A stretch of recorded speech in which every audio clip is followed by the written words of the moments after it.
Hello friends, आज हम लोग बात करने जा रहे हैं 70th बीपीएससी के बारे में।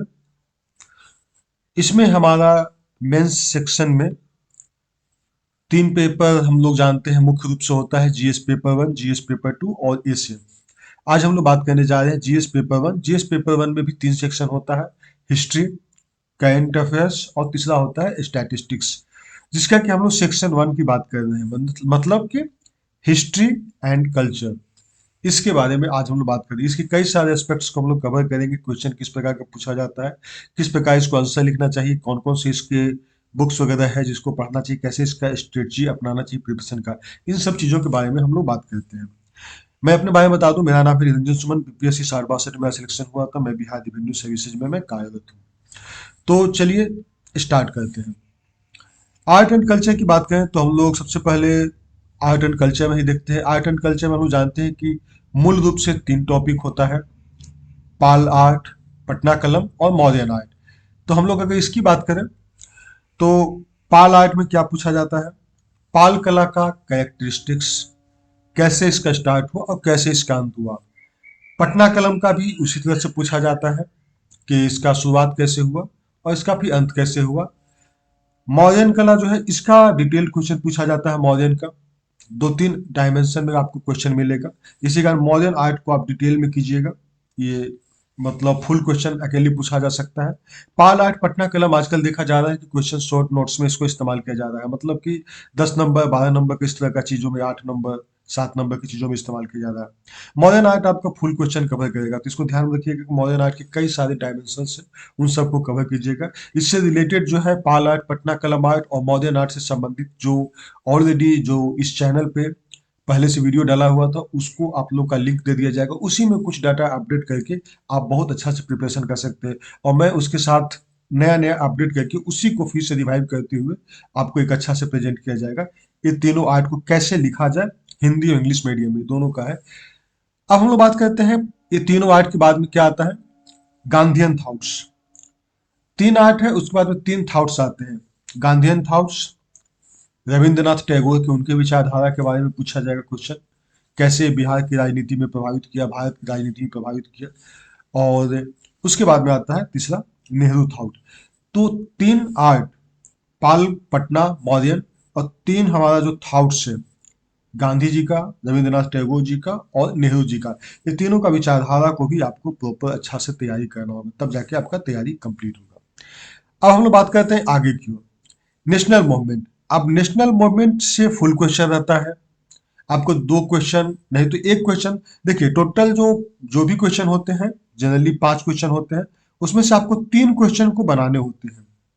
ठीक है, ये सब आप लोग पूरा माइंड में तैयार कर लीजिए कि हमको हिस्ट्री में कैसे कैसे कवर करना है, इसको आप पहले समझ लीजिएगा, उसके बाद आपका प्रिपरेशन सही डायरेक्शन में जाएगा। तो हमको 3 क्वेश्चन को मूल रूप से बनाना होता है, जिसमें से एक होता है अभी के समय जो देखा जा रहा है 68वीं और 69वीं में देखा गया है कि शॉर्ट नोट से क्वेश्चन पूछा जा रहा है। उसके बाद में एक नेशनल मूवमेंट से पूछा जा रहा है, और एक फिर आर्ट एंड कल्चर से पूछा जा रहा है, या जोग्राफिकल और जो जो हमारे जो फिलोसफर्स थॉट्स हैं उनके बारे में पूछा जा रहा है। तो हम लोग अगर इसके बारे में बात करें, नेशनल मूवमेंट के बारे में, तो पहला हो जाता है role of Bihar in national movement. पहला क्वेश्चन इस तरह से रहेगा, संथाल अपराइजिंग, संथाल विद्रोह है उससे रिलेटेड रहेगा। 1857 का विद्रोह, ये भी एक इम्पोर्टेंट रहा है। उसके बाद हम लोग बात करें तो बिरसा मूवमेंट, एक ट्राइबल मूवमेंट का एक बहुत ही इंपॉर्टेंट सेक्शन है। फिर चंपारण सत्याग्रह, नील विद्रोह, चंपारण सत्याग्रह, इस तरह से, यानी पहला जो हमारा स्वदेशी आंदोलन। कई सारे क्वेश्चन जो है इसको रिलेट करके क्वेश्चन पूछा जाता है, पहला जो सत्याग्रह के रूप में पूछा जाता है, और मुख्य रूप से किसान आंदोलन से संबंधित क्वेश्चन है। तो चंपारण सत्याग्रह, किसान आंदोलन और हमारा नील विद्रोह, तो ये सब इसी से रिलेटेड है, ये क्वेश्चन अक्सर पूछा जाता है। उसके बाद में 1942 का आता है जो हमारा क्विट इंडिया मूवमेंट, जिसको कहते हैं भारत छोड़ो आंदोलन। ये डिटेल क्वेश्चन पूछा जाता है। भारत छोड़ो आंदोलन में बिहार का बहुत बड़ा रोल रहा था, बिहार किस प्रकार इसमें काम किया था, कैसे किया था, तो बिहार की भूमिकाएं, बिहार में किस प्रकार के अपना एक दल गठन किया गया था, बिहार में किस प्रकार जो है उसका असर देखा गया, इन सब चीजों के बारे में आपको डिटेल में आपको जानने की जरूरत है। तो नेशनल मूवमेंट मूल रूप से यही टॉपिक है। कि नेशनल मूवमेंट में हमारा बिहार का क्या रोल होता है, संथाल विद्रोह क्या था, 1857 का विद्रोह, सभी में बिहार का भूमिका होना जरूरी है। उसका बिहार पे क्या असर पड़ा, बिहार किस प्रकार उस आंदोलन में बढ़ चढ़ के हिस्सा लिया, या बिहार का क्या व्यू रहा, वो सब चीजों को आपको जानने की जरूरत है। तो ये हमारा हो गया नेशनल मूवमेंट। हम लोग आगे बात करते हैं। कुछ ऐसे टॉपिक होते हैं जो मिसलेनियस लेवल के होते हैं, जैसे कि वेस्टर्न एजुकेशन सिस्टम। इससे क्वेश्चन पूछा जाता है और लगातार इधर 2-3 सालों से क्वेश्चन इस पर पूछा जा रहा है। वेस्टर्न एजुकेशन और फिर डेवलपमेंट ऑफ टेक्निकल एजुकेशन, और इसको बेसिकली बिहार के एस्पेक्ट में क्वेश्चन ज्यादा पूछा जाता है कि बिहार में वेस्टर्न एजुकेशन किस प्रकार इम्पैक्ट डाला, इंडिया में तो डाला ही है, और टेक्निकल एजुकेशन का कैसे विकास हुआ। ये आपको कोई भी, अगर आप शॉर्ट नोट्स इस्तेमाल करते हैं, प्रीवियस ईयर का क्वेश्चन जो है सॉल्यूशन उसका इस्तेमाल करते हो, तो आपको ये टॉपिक हर जगह मिल जाएगा। मेरे द्वारा भी इस पे बहुत डिटेल रूप से वीडियो बनाया हुआ है, लेसन बनाया हुआ है, जो कि आपको बहुत हेल्प करेगा आपको मेंस प्रिपरेशन में। हिस्ट्री में आपको बहुत ज़्यादा दिमाग लगाने की जरूरत नहीं, बहुत ज़्यादा परेशान होने की जरूरत नहीं। टॉपिक रिलेटेड होते हैं, उसमें थोड़ा सा आप अपना आईक्यू लेवल का इस्तेमाल करते हुए, थोड़ा सा कुछ इनोवेटिव आइडिया, कुछ मेथड का इस्तेमाल करते हुए आप बहुत बेहतर परफॉर्मेंस कर सकते हैं। तो बहुत ज़्यादा हिस्ट्री के लिए वरीड होने की जरूरत नहीं है। बस इसमें है कि कंटेंट, जो फोल्डर पॉइंट होते हैं, कंटेंट होते हैं, उसको आप शॉर्ट नोट्स में लिख लें, अपनी डायरी में लिख लें, उसको बार बार उसको रिवाइज करें, ताकि एग्जामिनेशन में उस पॉइंट को, अगर आप मिल गया, उस पॉइंट को आप रिमाइंड कर लिए, तो आप उसके बारे में डिटेल में क्वेश्चन लिख सकते हैं। ठीक है, अब हम लोग बात करते हैं इसके लिए कुछ क्या मटेरियल हो सकता है। तो मटेरियल की बात करें तो रीडिंग के लिए अगर हम लोग देखें तो कुछ बुक्स वगैरह की मैं बात करूं तो जैसे कि केबीसी नैनो का जो प्रीवियस ईयर का जो क्वेश्चन सॉल्व है वो, या फिर पेपर 1 और पेपर 2 का अलग से टॉपिक आता है, दृष्टि का भी आता है, बहुत अच्छी बुक है।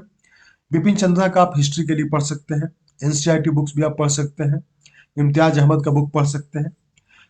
अगर सोशल मीडिया की बात करें तो सोशल मीडिया में आप कुछ चैनल वगैरह है, यूट्यूब चैनल, उसको आप देख सकते हैं। स्टडी आईक्यू का पूरा डिटेल रहता है, ऑनली आईज का भी रहता है। मेरा चैनल पे भी पूरा हिस्ट्री का बीपीएस से रिलेटेड कंप्लीट गाइडेंस इसमें दिया हुआ है, तो आप इसको भी देख सकते हैं। वेबसाइट और पीडीएफ की बात करें तो विजन आईएएस, दृष्टि आईएएस, ये सब का ले सकते हैं। शॉर्ट नोट्स, नोट्स का इस्तेमाल कर सकते हैं। मतलब आपके पास मटेरियल सफिशिएंट रहेगा, मार्केट में पूरा मटेरियल उपलब्ध है। लेकिन आपको ध्यान में ये रखना है कि एक कोई बुक फॉलो कर रहा है, उसको बार बार पढ़ना है। 10 तरह की किताब बिल्कुल नहीं पढ़ना है। अगर कुछ आपको उसमें नया कुछ ऐड करना है, इंटरनेट पे आपका सारा इन्फॉर्मेशन उपलब्ध है, पीडीएफ के माध्यम से, वेबसाइट के माध्यम से, यूट्यूब चैनल के माध्यम से। आप वहां से कुछ कुछ कंटेंट निकाल लें, उसको उसमें ऐड करते चलिए आए, जो आपने किसी भी अगर बुक को फॉलो किया है, जो स्पेशली प्रीवियस ईयर का क्वेश्चन वाला होता है, या फिर पेपर 1 पेपर 2 के लिए जो गाइड बुक होता है, आपको मार्केट में बहुत इजीली उपलब्ध जाएगा। दृष्टि का तो मैं देखा हूँ, मुझे उसका अच्छा लगा। तो और भी कई सारे बुक है जो कि बहुत अच्छे हैं, मैं सारे बुक को नहीं देख पाया हूँ, लेकिन अच्छे अच्छे बुक मार्केट में उपलब्ध है। बशर्ते कि आपको ढेर सारे बुक को फॉलो नहीं करना है, एक बुक को फॉलो कीजिए। उसके जो, उसमें कुछ नया कुछ कंटेंट आता है, जो ऑनलाइन पढ़ते हैं, यूट्यूब चैनल से कहीं से आपको पढ़ते हैं, उसमें उसको ऐड करते चलिए। इस तरह से आपका प्रिपरेशन कंप्लीट होगा।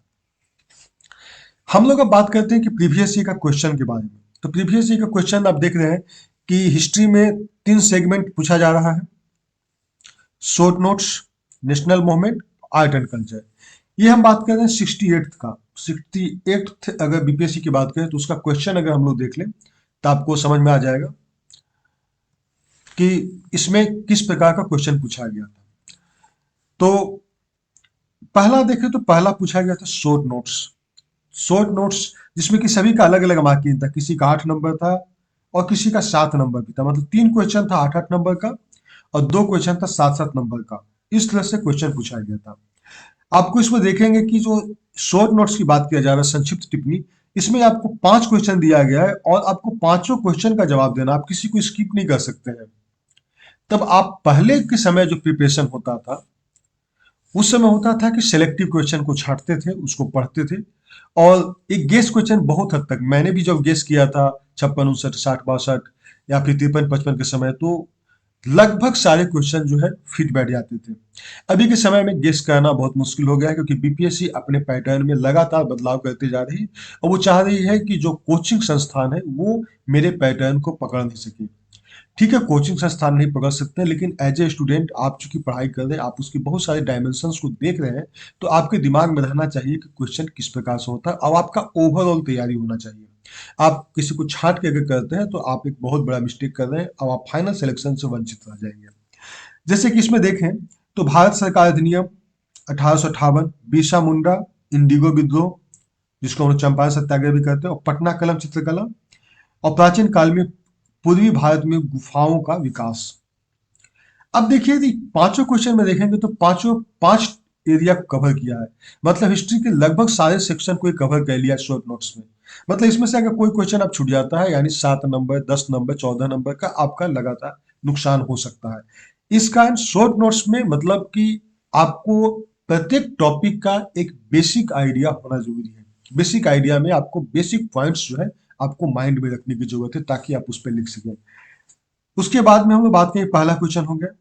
दूसरा क्वेश्चन देखें, दूसरा क्वेश्चन में ऑप्शन देता है अथवा करके। तो पहला क्वेश्चन पूछा गया भारतीय राष्ट्रीय आंदोलन के उदय के कारकों का चर्चा, और दूसरा पूछा गया था ब्रिटिश शासन की योजनाओं के अंतर्गत बिहार में औपनिवेशिक तकनीकी शिक्षा विकास का। इसमें नेशनल गवर्नमेंट और टेक्निकल एजुकेशन जिसको हम मिसलेनियस में डिस्कस किए थे, ये दोनों को इसमें ऐड करिए। ये दोनों में से जो आपको बेटर लगता है उसको आप दे सकते हैं। तीसरा क्वेश्चन आता है प्राचीन काल में उत्तर भारत में हुए मंदिरों के विकास का विश्लेषण। ये थोड़ा सा डिफरेंट टाइप का है कि प्राचीन काल में उत्तर भारत में मंदिर का किस प्रकार का विकास हुआ तो उसके बारे में। तो अगर आप इसका डिटेल कहीं अगर नहीं पढ़े हैं तो आप इसके बारे में कुछ नहीं लिख पाएंगे। पहले इस तरह के क्वेश्चन वगैरह नहीं देखे जाते थे, पहले का आप क्वेश्चन बैंक देखेंगे इस तरह के क्वेश्चन नहीं आते थे। अभी बहुत सारे क्वेश्चन को अप्लाइड किया गया, बहुत सारे क्वेश्चन में कुछ नयापन लाया गया है, तो डिफिकल्ट बनाया है डेफिनेटली, लेकिन इतना भी डिफिकल्ट नहीं है कि आप लिख नहीं सकते। फिर नेक्स्ट है समाज और संस्कृति पर रविंद्रनाथ टैगोर के विचारों का वर्णन। तो हम लोग रविंद्रनाथ टैगोर के विचार के बारे में हम लोग बात की थी, रविंद्रनाथ टैगोर, महात्मा गांधी और नेहरू जी का। ये तीन विचार हमेशा क्वेश्चन पूछा जाता है, तो तीनों विचार को तैयार कर लीजिएगा, आपको लगभग कवर हो जाएगा।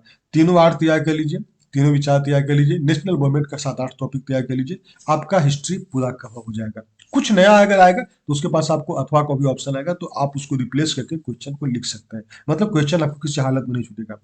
हम लोग अगला क्वेश्चन की बात करें तो अगला क्वेश्चन हम लोग बात करते हैं 69th का।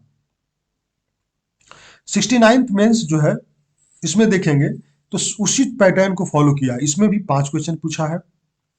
इसमें भी इंडियन काउंसिल एक्ट 1892 और संथाल विद्रोह, चंपारण सत्याग्रह और मौर्यन आर्ट और प्राचीन काल में पूर्वी भारत के गुफा चित्र। यहाँ पे आप देखेंगे चंपारण सत्याग्रह पिछले साल यानी 68 में देखिएगा नील विद्रोह से पूछा था, और उसके बाद में फिर चंपारण सत्याग्रह 69th में चंपारण सत्याग्रह से पूछ दिया। बेसिकली देखा जाए तो दोनों का क्वेश्चन सेम ही है। चंपारण या फिर चंपारण में भी जो सत्याग्रह हुआ था बेसिकली नील आंदोलन के कारण हुआ था, नील के खेती की वजह से ही हुआ था। और 69वीं में जो क्वेश्चन पूछ दिया चंपारण सत्याग्रह 78वीं में 68वीं में पूछा था नील विद्रोह। तो बेसिकली दोनों क्वेश्चन सेम ही है, उसका अलग अलग बस पूछने का पैटर्न है। इन सब चीजों को समझना, इसमें से आपको क्या कुछ नया लगेगा। 5 नोट्स देखेंगे तो आप पांचों को आराम से बना सकते हैं, पांचों का अगर आप चीजों को समझ लेते हैं। जैसे इंडियन काउंसिल एक्ट, तो जो काउंसिल एक्ट है इंडियन, जो हमारा अधिनियम है जितने सारे जो ब्रिटिश के समय जो लाया गया था, 2 3 4 मेरे ख्याल से 3 या 4 अधिनियम है, उन सब के बारे में बेसिक चीजों को समझ लीजिएगा कि इसमें इस अधिनियम में लाया क्या गया था। उसके बाद आप इतना जानकार है कि आप उसको लिख सकते हैं। संथाल अपराइजिंग, अपराइजिंग हम लोग देख ही लिए थे कि अपराइजिंग आपको चंपारण सॉरी जो संथाल, बिरसा मुंडा, ये सब चीज 1857 इस सब को आपको तैयार करना होगा। हम लोग इसको टॉपिक डिस्कस कर चुके हैं। तो इससे आपका 8 8 8 और 7 7 यानी टोटल 18 के 24 हो गया, 7 7 14 यानी 38 मार्क्स आपको इसमें से आ जाएगा। बाकी का 2 क्वेश्चन पूछेंगे उसमें भी उसी तरह से अथवा करके है। इसमें पूछा है प्राचीन काल से बिहार शिक्षा और आध्यात्म का केंद्र रहा, इसका विस्तृत व्याख्या कीजिए। मतलब यहाँ पे आपको पूरा डिटेल बहुत अच्छा से आप लिख सकते हैं, बिहार शिक्षा का केंद्र किस प्रकार रहा है हमारा। उसमें नालंदा यूनिवर्सिटी से लेके हम लोग तक्षशिला और जो विक्रमशिला यूनिवर्सिटी, बहुत सारी चीजों को हम लोग डिस्कस कर सकते हैं। आर्ट एंड कल्चर को भी इसमें हम लोग मिक्स कर सकते हैं, शिक्षा का केंद्र किस प्रकार रहा है। उसके साथ साथ चंपारण नील आंदोलन, देखिए चंपारण सत्याग्रह, चंपारण नील आंदोलन का मूल्यांकन कीजिए, तो भारतीय स्वतंत्रता संग्राम पे इसके प्रभाव का भी वर्णन कीजिए। तो ये हो गया आपका फुल क्वेश्चन, उसी से आपका शॉर्ट क्वेश्चन निकाला है। मतलब आप समझ सकते हैं कि टॉपिक आपका कितना इंपॉर्टेंट है। इस टॉपिक अपने आप में 38 मार्क्स का क्वेश्चन पूछ रहा है, और यही जो है आपको 8 नंबर का क्वेश्चन पूछ रहा है। तो आपको जो प्रिपरेशन होना चाहिए वो इस प्रकार से होना चाहिए कि हम छोटा को बड़ा कर सके, बड़ा को छोटा कर सके। बेसिकली सिविल सर्विसेज का जो एग्जाम होता है और रिटन जो मेंस एग्जाम होता है, बेसिकली इसी चीज के लिए होता है कि आप किसी चीज पे कितना पकड़ रखते हैं। जब तक आप पकड़ नहीं रखेंगे उस चीज को, आप बड़ा छोटा आप नहीं कर पाएंगे। इस चीज को आपको ध्यान रखने की जरूरत है। फिर तीसरा क्वेश्चन इसी तरह से था, राष्ट्रीय कांग्रेस आंदोलन के उदारवादी चरणों के आंदोलन का आलोचनात्मक परीक्षण और बिहार में आधुनिक शिक्षा के विकास उसके प्रभाव को रेखांकित कीजिए। तो इस तरह से क्वेश्चन था। क्वेश्चन बिल्कुल नया नहीं था, क्वेश्चन बिल्कुल वही था जो क्वेश्चन पूछा जाता है। आप इस पैटर्न को अगर आप समझ लेंगे, हिस्ट्री में आपको किसी भी प्रकार का दिक्कत नहीं होगा। इससे रिलेटेड जो भी वीडियोज है जो उपलब्ध है मेरे पास, वो मैं आपको इसका डिस्क्रिप्शन में लिंक डाल दूंगा, उसको आप जरूर विजिट कीजिएगा, देखिएगा, आपको डेफिनेटली उसका फायदा होगा। अच्छी बात है कि जैसे मैंने एग्जाम दिया तो इंग्लिश मीडियम में दिया था, तो इससे फायदा होगा कि हिंदी और इंग्लिश दोनों स्टूडेंट्स को फायदा होगा, क्योंकि बहुत सारे टर्म्स जो हिस्ट्री और ज्योग्राफी में होते हैं वो इंग्लिश में मैंने उसमें मेंशन किया है और हिंदी में भी किया है, तो आपको उसको टर्म्स को समझने में थोड़ी आसानी होगी। तो आई होप कि आपका जो हम लोग जो जीएस पेपर वन का सेक्शन वन हिस्ट्री के बारे में बात किए, आपको इससे डेफिनेटली फायदा हुआ होगा। इसके बारे में आप अपना व्यू और कमेंट आप दें, उसमें आप लिखें कि, और इससे हमको क्या होगा कि मोटिवेशन मिलेगा कि हम और इसमें कुछ नया कर सकें और आप लोग के लिए बेनिफिट दे सकें, क्योंकि हम बहुत मुश्किल से समय निकाल पाते हैं कि आप लोग को मैं प्रॉपरली मैं गाइड कर सकूं। तो बहुत बहुत धन्यवाद, थैंक यू, शुक्रिया।